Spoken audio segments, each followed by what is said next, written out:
आज हम लोग इस वीडियो के माध्यम से द्विघात करणी यानी क्वाड्रेटिक सर्ट्स के बारे में जानेंगे और उससे रिलेटेड टर्म्स को समझेंगे और समझकर कुछ सम्स को सॉल्व करने का प्रयास करेंगे। ये द्विघात करणी का पार्ट 1 है। इसके बाद भी एक पार्ट 2 भी बनेगा, बट ये पार्ट 1 है। तो सबसे पहले हम लोग जानेंगे कि सर्ट्स का सिंबल क्या होता है। तो हम लोग स्क्वायर रूट पहले भी छोटे क्लासों में सीखे हैं। स्क्वायर रूट का सिंबल ये होता है, बट समटाइम्स इसका मतलब होता है स्क्वायर रूट यहाँ पर 2 होता है। ये हुआ द्विघात करणी। अगर त्रिघात रहता तो यहाँ पर 3 होता, फोर्थ रहता तो 4, बट यहाँ पर हम लोग द्विघात करणी के बारे में ही जानेंगे। तो ये जो हम लिखे हैं ये अंडरस्टैंडिंग है, यानी ये 2 को यहाँ पर मेंशन करने की आवश्यकता नहीं है। ये नहीं है फिर भी हम लोग उसका मतलब यही समझते हैं। जैसे यहाँ पर अगर a है तो इसका मतलब हम लोग यही समझते हैं कि a का पावर 1/2 है। इसी प्रकार यदि त्रिघात होता, जैसे यहाँ पर 3 हम लिए, यहाँ पर a लिए, तो इसका a का पावर 1/3 होता। ये सिमिलर ऐसे जाता है। इसके बाद हम बात करेंगे शुद्ध द्विघात करणी यानी प्योर क्वाड्रेटिक सर्ट्स किसको बोलेंगे। तो जैसे हम यहाँ पर कुछ एग्जांपल्स लिख रहे हैं, जैसे हम लिखे ±√5। सेकंड एग्जांपल लिखे ±√3। ये शुद्ध द्विघात करणी, क्योंकि 5 किसी नंबर का पूर्ण वर्ग नहीं है। अगर 5 की जगह 4 होता है तो 4 जो है किसी नंबर का पूर्ण वर्ग होगा, यानी 2 का पूर्ण वर्ग होता है, बट 5 किसी का पूर्ण वर्ग नहीं है। इसलिए ये शुद्ध द्विघात करणी। यहाँ पर दोनों एग्जाम्पल हम लोग लिखे हैं जो ये शुद्ध द्विघात करणी है। इसके बाद हम बात करते हैं मिश्र द्विघात करणी की। मिश्र द्विघात करणी में क्या क्या होता है, जैसे यहाँ पर हम कुछ एग्जाम्पल लिख रहे हैं, ये ±√b, और इसी तरह से एक और एग्जाम्पल हम लिख दिए 3 ±√5। हम लोग देख पा रहे हैं यहाँ पर रूट में जो b है, a और b, ये मौलिक संख्याएं हैं, बट a यहाँ पर रूट में नहीं है और ये एक शुद्ध द्विघात करणी है। इसलिए इसको हम लोग बोल रहे हैं क्या, मिक्स्ड द्विघात करणी, मिक्स्ड क्वाड्रेटिक सर्ट, 3 ±√5। इसके बाद हम बात करेंगे सदृश करणी की, सिमिलर सर्ट्स। ये बहुत ही जरूरी टर्म्स है, क्योंकि सर्ट्स को अगर हम लोग करना है तो सदृश करणी और असदृश करणी को समझना बहुत ही जरूरी होता है। तो जैसे हम यहाँ पर एक एग्जाम्पल ले रहे हैं, √3 दिया गया है, 4√3 दिया गया है एंड 9√3 दिया गया है। हम लोग देख पा रहे हैं रूट के अंदर सभी 3 3 3 है, यानी ये सिमिलर सर्ट्स है, सिमिलर सर्ट्स है यानी सदृश करणी है। एक और एग्जांपल हम यहाँ पर लेते हैं, जैसे 2√7, 7√7 और 11√7। हम लोग देख पा रहे हैं रूट में सब 7 7 है, इसलिए सिमिलर सर्ट्स है। इसके बाद हम असदृश सर्ट्स की करणी की बात करते हैं। असदृश करणी क्या है, जैसे यहाँ पर हम एग्जाम्पल दे रहे हैं। एग्जाम्पल नंबर 1 हमने लिखा 2√3 और 4√5। हम लोग देख पा रहे हैं यहाँ √3 है, √5 है, यानी ये दोनों असदृश हैं। इसी प्रकार एक एग्जाम्पल और हम लोग ले लें, हम लिए 3√2 एंड 2√3। हम लोग देख पा रहे हैं यहाँ रूट के अंदर 2 है, रूट के अंदर 3 है, यानी ये भी असदृश हैं। तो सदृश करणी और असदृश करणी ये दोनों जानना बहुत ही कंपलसरी होता है जब हम लोग कोई भी द्विघात करणी का ऑपरेशन करेंगे, यानी कोई उससे सम्स को करेंगे। अब जैसे हम लोग करणी का जोड़ और घटाव करने का यहाँ पर प्रयास करेंगे। हम यहाँ पर कुछ एग्जाम्पल्स दे रहे हैं, जैसे हम दिए 2√3 + 3√3 = हम लोग देख पा रहे हैं ये दोनों ही सर्ट्स सिमिलर हैं, क्योंकि रूट के अंदर 3 है, रूट के अंदर 3 है। तो ऐसी स्थिति में जब इसको हम लोग ऐड करेंगे तो बाहर के जो नंबर हैं वो ऐड हो जाएंगे और ये हो जाएगा 5√3। इसी प्रकार हम लोग एक एग्जाम्पल और लेकर करते हैं, जैसे यहाँ दिया गया है 5√3 माइनस 2√3। हम लोग देख पा रहे हैं दोनों सिमिलर सर्ट्स हैं, इसलिए जब सिमिलर सर्ट्स होगा तो हम लोग एडिशन सब्ट्रैक्शन कर सकते हैं। रूट के अंदर 3 है तो हम लोग देख पा रहे हैं प्लस 5√3 है माइनस 2√3 है, इसको घटाएंगे तो ये मिलेगा हमको 3√3 यानी प्लस में मिलेगा, प्लस 5√3 ज़्यादा है। अब यहाँ पर एक ऐसा एग्जाम्पल लेते हैं हम लोग जो कि सिमिलर सर्ट्स नहीं है। जैसे हम यहाँ पर लिखे 4√5 प्लस माइनस 2√3। अब हम लोग इसका कोई ऑपरेशन नहीं कर सकते, प्लस माइनस दिया हुआ है, माइनस भी नहीं कर सकते, प्लस भी नहीं कर, क्योंकि ये सिमिलर सर्ट्स नहीं है। यहाँ √3 है, √5, इसका हम लोग कोई एडिशन सब्ट्रैक्शन नहीं कर सकते हैं। इसको एज यूजुअल हम लोग इसको ऐसे ही लिख सकते हैं और इसमें कुछ भी नहीं किया जा सकता है। इसलिए एडिशन सब्ट्रैक्शन करते समय सिमिलर सर्ट्स का होना बहुत जरूरी होता है। इसके बाद हम बात करते हैं सर्ट्स का गुणा और भाग, multiplication and division of surds. तो जैसे हम 1 नंबर एग्जांपल लेते हैं, हमने लिया 4√5, इसमें मल्टीप्लाई करेंगे हम लोग 6√4 का। तो जब भी हम लोग मल्टीप्लाई करते हैं तो रूट के बाहर का बाहर मल्टीप्लाई होता है, अंदर का अंदर मल्टीप्लाई होता है, यानी बाहर के इधर बाहर 4 है, इधर 6 है, तो यानी ये 24 हो गया और ये हो जाएगा 20। इसी प्रकार एक एग्जांपल और हम लोग लेते हैं, एग्जांपल नंबर 2। यहां पर दिया गया है जैसे a√b इंटू c√d, तो बाहर का बाहर मल्टीप्लाई होगा AC और अंदर का अंदर यानी BD। इसके बाद और भी एग्जाम्पल हम लोग लेते हैं मल्टीप्लाई का, क्योंकि मल्टीप्लाई जब हम सर्ट्स का ऑपरेशन करते हैं तो एडिशन सब्ट्रैक्शन और मल्टीप्लाई डिवीजन ये बहुत ही कंपलसरी उसके पार्ट्स होते हैं जब हम लोग उसका ऑपरेशन करते हैं, उसको सॉल्व करते हैं। अब जैसे इसको हम कर रहे हैं तो यहाँ पर मल्टीप्लाई करेंगे तो बाहर का बाहर मल्टीप्लाई होगा, तो ये हो जाएगा -12 और रूट के अंदर हो जाएगा 12। इसके बाद हम लोग एक एग्जाम्पल लेंगे डिवाइड का। ये मल्टीप्लाई अभी तक हम लोग मल्टीप्लाई किए, अब डिवाइड करते हैं। जैसे यहाँ पर दिया गया है 8√5 डिवाइड बाई 4√5, इसको डिवाइड करेंगे तो ये हो जाएगा 8√5 डिवाइड बाई 4√5, 5 से 5 कट गया, अब 4 यानी बाहर से कटेगा और रूट के अंदर वाला अंदर वाले से कटेगा, तो ये फाइनली हमारा आंसर हो गया 2। इसके बाद हम लोग और भी बात करते हैं, यहाँ पर एग्जाम्पल लेते हैं। जैसे यहाँ पर दिया गया है 6√3 डिवाइडेड बाई 2√2, तो डिवाइड जब हम लोग करेंगे तो ये हो जाएगा 6√3 बाई 2√2। हम लोग देख पा रहे हैं रूट के अंदर और ये दोनों अलग अलग हैं, यानी सिमिलर नहीं है, इसलिए रूट के अंदर का कुछ हम लोग ऑपरेशन नहीं कर सकते और इसको हम लोग कट कर सकते हैं। तो फाइनली इसको हम लोग लिख सकते हैं 3√3 बाई √2, ये हम लोग का आंसर होगा। इसके बाद हम बात करते हैं करणी विमोचन यानी रेशनलाइजेशन। ये भी सर्ट्स का एक बहुत ही महत्वपूर्ण पार्ट होता है और इसके बिना सर्ट्स को इजीली सिंप्लीफाई करना बहुत ही कॉम्प्लेक्स होता है। तो ये क्या होता है, जैसे करणी विमोचन का मतलब होता है करणी को हटा देना। जैसे हमारे पास एक नंबर दिया गया है √5, अब इस √5 से हमको सर्ट्स को हटा देना है, तो हम किससे मल्टीप्लाई करेंगे, √5 से मल्टीप्लाई करेंगे, तो अंदर मल्टीप्लाई करेंगे 25 होगा और हम लोग जानते हैं 25 जो है 5 का होल स्क्वायर होता है, इसलिए इसका स्क्वायर रूट 5 होगा। तो हम देख पा रहे हैं √5 का करणी विमोचन हम लोग कर दिए, किससे मल्टीप्लाई किए, √5 से।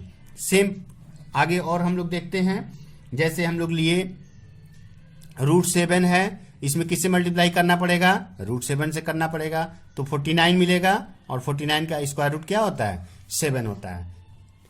इसके बाद और भी हम लोग कुछ एग्जाम्पल्स लेते हैं, थोड़ा डिफरेंस लेते हैं, डिफरेंट टाइप का एग्जाम्पल लेते हैं। जैसे यहाँ पर दिया गया है 2 + √3, 2 + √3 है, इसमें किससे मल्टीप्लाई करेंगे ताकि इसका करणी हट जाए, तो कोई दिक्कत नहीं है, ये प्लस में था, हमने माइनस में ले लिया तो ये हो जाएगा a plus B A minus B, यानी A square minus B square. तो a का स्क्वायर यानी 2 का स्क्वायर और b का स्क्वायर यानी √3 का स्क्वायर। तो ये हो जाएगा 4 माइनस 3 इक्वल्स टू 1। इसी प्रकार हम लोग चाहें तो एक और ले लेंगे, जैसे हम ले लिए 5 माइनस √11। इसमें किससे मल्टीप्लाई करना पड़ेगा, वही सेम जैसे ऊपर में किए, प्लस में था तो माइनस में कर लिए हम लोग, तो इसको प्लस में मल्टीप्लाई कर देंगे 11। तो ये हो जाएगा ए स्क्वायर, यहाँ भी वही a plus B A minus B है, तो A square minus B square यानी √11 का होल स्क्वायर। तो ये हो जाएगा 25 माइनस 11 इक्वल्स टू 14। तो इस तरह से हम लोग रेशनलाइजेशन करते हैं। रेशनलाइजेशन का मतलब होता है सर्च को हटा देना, यानी सर्च का जो सिंबल है वो हट जाए। ऐसे किस फैक्टर से गुणा करेंगे तो वो हट जाएगा। इसके बाद हम बात करते हैं करणी विमोचन गुणनखंड, रेशनलाइजिंग फैक्टर। ये क्या होता है, किसी सर्च से, किसी दिए गए सर्च में से उस सर्च को हटाने के लिए जो हम लोग फैक्टर से गुणा करते हैं, जैसे हम लोग ऊपर में किए। जैसे यहां पर एक और एग्जांपल हम लेते हैं, हमने लिया √7 माइनस √3। अब हमको इसको करणी विमोचन करना है, इसमें किस फैक्टर से गुणा करना है ताकि पूरा सर्च हट जाए। तो इस तरह के फॉर्म में मैंने ऊपर ही बताया कि ऐसे जब रहता है तो हम लोग प्लस माइनस में दिया गया है तो इसको हम लोग क्या करेंगे, प्लस में लेंगे। अब इसका मल्टीप्लाई करेंगे हम लोग, तो ये हो जाएगा √7 का स्क्वायर माइनस √3 का स्क्वायर। √7 का स्क्वायर करेंगे तो रूट खत्म, और √3 का स्क्वायर करेंगे तो रूट खत्म, इक्वल्स टू 4। यानी हमारा करणी हट गया, हमारा वैल्यू आ गया 4। तो इसी को बोलते हैं। तो यहाँ इस करणी के लिए यानी √7 माइनस √3 के लिए हमारा करणी विमोचन गुणनखंड क्या हुआ, √7 प्लस √3। अब जैसे यहाँ पर √5 दिया रहता तो √5 के करणी विमोचन गुणनखंड क्या होंगे, √5 होंगे, क्योंकि √5 में √5 से गुणा करते हैं तो वो रूट हट जाता है, 5 मिलता है। इसके बाद हम एक और बात करेंगे, पूरक करणी या अनुबंधी करणी, कंजुगेट और कंप्लीमेंट्री सर्ट्स। ये क्या होता है, जैसे हम लोग ऊपर में लिखे √7 माइनस √3, यहां पर लिखे √7 प्लस √3, तो ये इसका करणी विमोचन है। तो ये दोनों जो सर्ट्स हैं ये दोनों ही पूरक करणी हैं या फिर कंप्लीमेंट्री सर्ट्स हैं, अनुबंधी करणी हैं। अच्छा, इसके बाद पूरक करणी हम बोल रहे थे, तो पूरक करणी जैसे हम लिखे √7 माइनस √3, तो इसका कंजुगेट यानी पूरक करणी या अनुबंधी करणी यानी कंजुगेट या कंप्लीमेंट्री सर्ट्स क्या होगा, √7 प्लस √3, ये इसका कंजुगेट या कंप्लीमेंट्री सर्ट्स होगा। अब हम लोग कुछ एग्जाम्पल्स को सॉल्व करेंगे, सम्स को सॉल्व करेंगे। जैसे यहाँ पर दिया है सरलतम मान निकालें, तो इसका सरलतम मान निकालने के लिए क्या करेंगे, हम लोग छोटे छोटे फैक्टर्स में इसको तोड़ देंगे। जैसे 12 दिया गया, 12 का इस्तेमाल छोटा छोटा फैक्टर्स 2 इंटू 2 इंटू 3, 2 2 4 3 12 प्लस 18 दिया हुआ है, तो 18 क्या लिख सकते हैं हम लोग, 2 इंटू 3 इंटू 3। फिर प्लस 27 दिया हुआ है, तो हम लोग इसको 3 बार लेंगे, 3 इंटू 3 इंटू 3, माइनस 32 दिया गया है, तो 32 को क्या लिख सकते हैं हम लोग, 2 2 दूना 4 दूना 8 दूना 16 दूना 32। हम लोग स्क्वायर रूट जब निकालते हैं तो पेयर बनाते हैं, पेयर बना, इसका पेयर बना, इसका पेयर बना, पेयर। तो इसके लिए बाहर आ गया, ये हो गया 2√3 प्लस ये हो गया 3√2 प्लस ये हो गया 3√3, ये हो जाएगा 2 बाहर निकलेगा, ये 2 बाहर निकलेगा, यानी 2 दूना 4, 4 बाहर निकला, अंदर में रह गया 2। अब हम लोग देखेंगे सिमिलर सर्ट्स कौन कौन है, सदृश सर्ट्स कौन कौन है। हम लोग देख पा रहे हैं यहाँ पर 3√3 है और ये 2√3 है, ये भी प्लस में है, ये भी प्लस में है, तो ये दोनों ऐड होंगे तो ये हो जाएगा 5√3। 3, 2√3, 3√3, 5√3। अब यहाँ पर देख पा रहे हैं हम लोग प्लस 3√2 है और माइनस 4√2 है। दोनों ही सिमिलर हैं, बट एक माइनस में एक प्लस में है तो घटाना पड़ेगा। तो 4 में से 3 घटेगा तो 1 लिखने का दरकार नहीं है, सिर्फ 2 लिखेंगे। ये हम लोग का आंसर हुआ। इसके बाद और एक एग्जाम्पल करते हैं। दिया गया है √5 प्लस √3 के साथ कितना जोड़ने पर योगफल 2√5 होगा। तो हमको फाइनली 2√5 लाना है, तो हम लोग 2√5 में से इसको सब्ट्रैक्ट कर देंगे, हमारा आंसर हो जाएगा। यानी 2√5 माइनस √5 प्लस √3। इसको सॉल्व करेंगे हम लोग तो क्या निकलेगा, 2√5 माइनस √5 माइनस √3, क्योंकि ब्रैकेट को तोड़े तो माइनस प्लस था तो माइनस हो गया। इसके बाद 2√5 है और ये माइनस 1√5 है, दोनों सिमिलर शर्ट्स हैं। तो ये प्लस में माइनस में है तो घट जाएगा, तो प्लस में से माइनस से घट गया तो बचेगा यहाँ पर 1√5 यानी सिर्फ √5, और यहाँ पर रह गया माइनस √3। ये हम लोग का आंसर हुआ। अब हम लोग एक और सम करते हैं। यहाँ पर दिया गया 7 माइनस √3 के साथ कितना घटाने पर वियोगफल 3 प्लस √3 होगा। तो कोई दिक्कत नहीं है, इसमें से कितना घटाने पर वियोगफल हमारा यह होगा। तो हमको इसमें से इसको ये घटा देंगे, बस मेरा जो आएगा वही आंसर हो जाएगा। 7√3 माइनस 3 प्लस √3, हमने उसमें से इसको घटा दिया तो ये हो जाएगा 7 माइनस √3 माइनस ब्रैकेट तोड़ रहे हैं तो 3 माइनस √3। तो 7 में से 3 घटेगा, ये प्लस में माइनस में तो 4 बचेगा, और माइनस √3 दोनों सिमिलर हैं और चिन्ह दोनों का सेम है, दोनों ऐड हो जाएंगे तो ये हो जाएगा 2√3, 1√3 तो माइनस 2√3। यही हमारा आंसर हुआ। इसके बाद यहाँ पर दिया गया है यदि √5 plus √3 into √5 minus √3 equals to 25x² हो तो यक्स का मान निकाले। तो हमको जो दिया गया हम पहले उसको लिखते हैं। हमको दिया गया √5 plus √3 into √5 minus √3 equals to 25 minus x²। हम लोग देख पा रहे हैं ये दोनों कंजुगेट शर्ट्स हैं, √5 प्लस √3, √5 माइनस √3, यानी ए plus B A minus B. तो फार्मूला हो जाएगा √5 का होल स्क्वायर माइनस √3 का होल स्क्वायर, यानी A square minus B square, A question में प्लस बी, ए क्वेश्चन में माइनस बी, और ये हो गया 25 माइनस x²। इसको करेंगे तो ये होगा 5 minus 3 equals to 25 minus x², और ये हो जाएगा 2 equals to 25 minus x²। Finally हम लोग इसको लिख सकते हैं 2 minus 25 equals to minus x², और minus 23 equals to minus x²। ये माइनस है, माइनस माइनस कट हो जाएगा।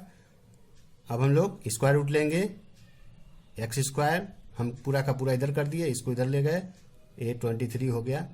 x² का तो ये हो जाता है x होता है, और ये हो जाएगा प्लस माइनस √23। ये हमारा आंसर हुआ। अब यहाँ पर एक सम और हम लोग करेंगे। दिया गया है यदि √5 plus √2 divided by 7 equals to 1/7 √35 plus a हो तो a का मान निकाले। तो ठीक है, जो दिया गया हम उसको पहले लिखते हैं।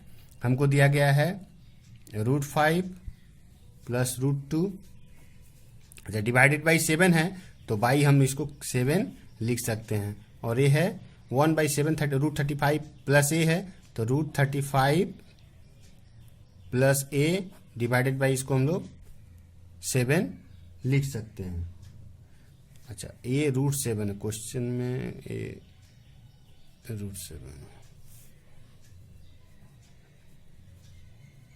√7। अब इसको हम लोग रेशनलाइज करेंगे। यहाँ √7 देने का हमारा मतलब यही था कि यहाँ पर हम लोग रेशनलाइज करना थोड़ा सीखेंगे। तो हम लोग करेंगे √5 प्लस √2, हमको नीचे का रूट को हटाना है तो √7 है तो हम लोग √7 से ऊपर नीचे मल्टीप्लाई करेंगे, इसी को हम लोग बोलते हैं रेशनलाइजेशन। हम लोग को नीचे का रूट हटाना है, √7 है तो √7 से मल्टीप्लाई ऊपर नीचे कर देंगे हम लोग। तो ये हो जाएगा √35 प्लस a बाई 7। अब हम लोग इसका मल्टीप्लाई करेंगे तो ये हो जाएगा √35 plus √14 by 7 equals to √35 plus A by 7। नीचे 7 है, ए भी 7 है और ए भी एक फ्रैक्शन है, ए भी एक फ्रैक्शन है। तो हम लोग चाहें तो नीचे नीचे इसको कट कर सकते हैं, क्योंकि अगर ए डिवाइड हो रहा है तो इधर जाएगा तो मल्टीप्लाई होगा, तो और सेम उसी से इसी इसके लिए भी होगा। तो हम लोग इस 7 से 7 को कट कर सकते हैं। तो फाइनली हो जाएगा √35 प्लस √14 इक्वल्स टू √35 प्लस ए। तो हम लोग देख पा रहे हैं इधर 35 है, इधर प्लस 35 है, यानी एक इधर ले जाएंगे तो एक कट जाएगा। फाइनली हम लोग कर सकते हैं ए इक्वल्स टू वैल्यू निकला हमारा 14। अब यहाँ पर एक सम हम लोग करते हैं, मल्टीप्लाई करना है। तो कैसे करेंगे देख दिया गया, हम लोग देख पा रहे हैं ये दोनों कंजुगेट शर्ट्स हैं और ये दोनों भी कंजुगेट हैं, बट थोड़ा सा हमको इसमें कॉमन लेना पड़ेगा। तो इसका हम लोग मल्टीप्लाई करेंगे तो क्या मिलेगा, √3 का होल स्क्वायर माइनस 1 का होल स्क्वायर। और ये तो ठीक है, 2 माइनस √3 ठीक है, यहाँ से 2 कॉमन ले लिए तो ये हो गया 2 प्लस √3। अब हम लोग देख पा रहे हैं 2 माइनस √3 2 प्लस √3, और ये तो सिंप्लीफाई हो गया, 3 माइनस 1 हो गया। और इस 2 को हम पहले लिख लेते हैं, और ए फार्मूला में a प्लस बी, ए और ये दोनों कंजुगेट शर्ट्स हैं, तो फार्मूला के हिसाब से a square minus B square, ये हो जाएगा 3 माइनस 1 यानी 2, ये भी हो गया 2, और ये हो जाएगा 4 माइनस 3। तो फाइनली हो जाएगा 2 × 2 × 1 यानी 4। ये हम लोग का आंसर हुआ।